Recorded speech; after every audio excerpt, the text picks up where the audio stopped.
রাজ quality feeds এর ভিত্তিপ্রস্তরে কাজ শুরু হয় ২০০৬ সাল থেকে। কোম্পানির সকল কাজ যেমন ফ্যাক্টরি, মেশিন, গোডাউন, অফিস এবং ট্রাক মাপার জন্য ট্রাক স্কেল অন্যান্য সকল কিছু সেট আপ সহ রাজ কোয়ালিটির বাণিজ্যিক উৎপাদন শুরু হয় ২০০৮ সাল থেকে। রাজ কোয়ালিটি ফিডসের অটোমেটিক মেশিনের সাহায্যে হাতের কোনো স্পর্শ ছাড়াই ফিশ, পোলট্রি, ক্যাটেল ফিড উৎপাদন করা হয়। কোম্পানির নিজস্ব ল্যাব থেকে সকল মান নিয়ন্ত্রণ করা হয়ে থাকে। রাজ কোয়ালিটি ফিডসের উৎপাদিত পণ্য সারা দেশে বাজারজাত করা হচ্ছে। শীঘ্রই প্রতিষ্ঠানটির উৎপাদিত ফিশ, পোলট্রি ও ক্যাটেল ফিড বিদেশে রপ্তানি করার জন্য উদ্যোগ গ্রহণ করা হয়েছে। রাজ কোয়ালিটি ফিডসের সকল মেশিনারিজ ইউরোপ, জার্মানি, আমেরিকা ও চীন থেকে আমদানি করা হয়েছে।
রাজ অ্যাকোয়াকালচার অ্যান্ড ফিশারিজ লিমিটেড এবং নর্দার্ন ফিশারিজ লিমিটেড এই প্রতিষ্ঠান দুটির কার্যক্রম শুরু হয় ২০০৯ সাল থেকে।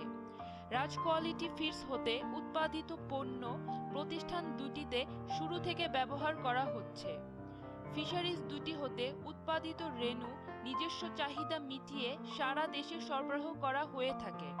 উৎপাদিত মাছ দেশের বিভিন্ন আড়তে বিক্রয় হয়ে আসছে। ফিশারিজ দুটি হতে মাছ সরাসরি বিভিন্ন প্রক্রিয়াজাত কোম্পানিতে সরবরাহের মাধ্যমে বিদেশে রপ্তানি করা হয়ে থাকে।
Raj Food and Beverage Limited, Tista Raj Fashion Limited, Raj Quality Feeds Limited, Raj Agro Soya Feed Limited, Raj Aquaculture and Fisheries Limited, Northern Fisheries Limited, Aina BD.